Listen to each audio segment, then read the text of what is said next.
गोदावरी के अरे घुम्न आएको साइकलमा है। साइकलमा घुम्न आएको यो नौलो बाटो आएको है। अलि बाटो कन्फ्युज भइरहेछ है, र पनि केही छैन है।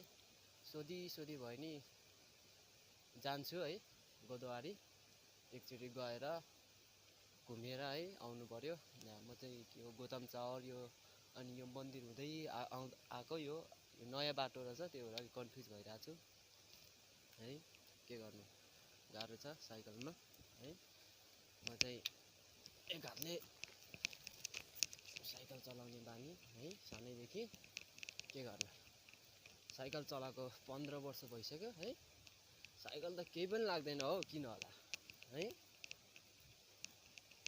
कारसँग के अरे कारसँग पनि कम्पिटिसन खेल्छु है म चाहिँ।